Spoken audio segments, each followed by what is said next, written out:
just finished going on my fifth response as a firefighter. This one was for an EMS call. There was a person who had reported that they were feeling like they were going to pass out. Um, Went down to the station, got into the rescue truck, and the chief, his father, and son all showed up, and we all hopped in the ambulance and headed up there.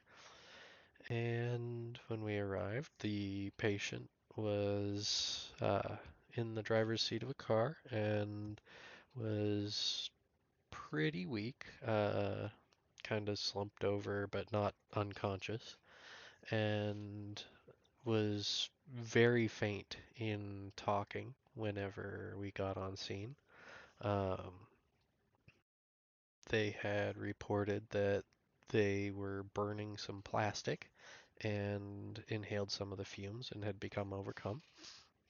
They were experiencing some nausea. They thought they were going to throw up and leaned out of the vehicle to do so, but just retched a time or two. Um, and were generally feeling pretty faint.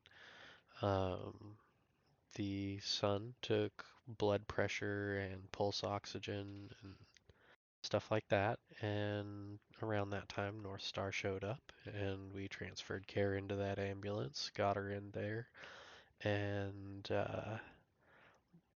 they were able to walk to the uh, ambulance under their own strength. So they were feeling weak, but not incapacitated. Once they were in the ambulance, I didn't really get a good chance to see what was going on. Lots of cooks in the kitchen today. And so I missed some of the details of the transfer of care, although I was really hoping to get a good observation and learn a bunch on this one. Um, didn't really see too much other than just taking some vitals and then giving them transport to the hospital for some better monitoring and stuff.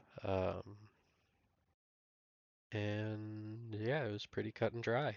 Um, I don't know much about what they were actually saying because the patient was very, very quiet.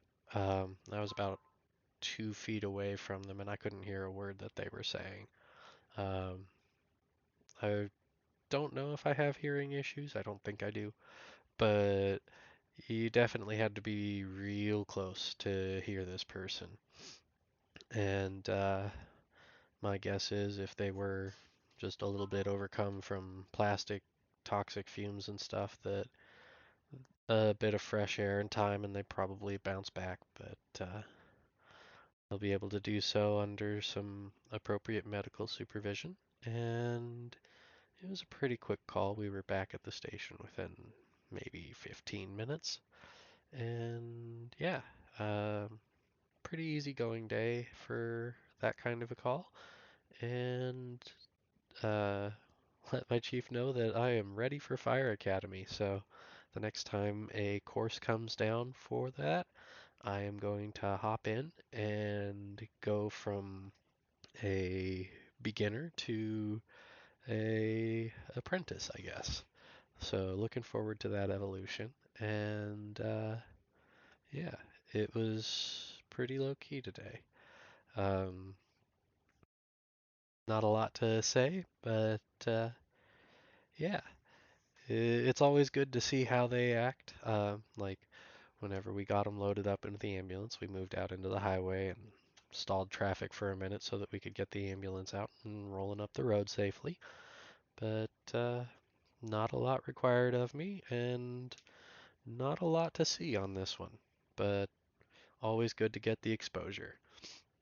If you guys like hearing these stories of what I have gone through as a firefighter on these responses and would like to give me any feedback or ask any questions or uh, volunteer your own time or something like that to try and step up the game a little bit, I welcome it.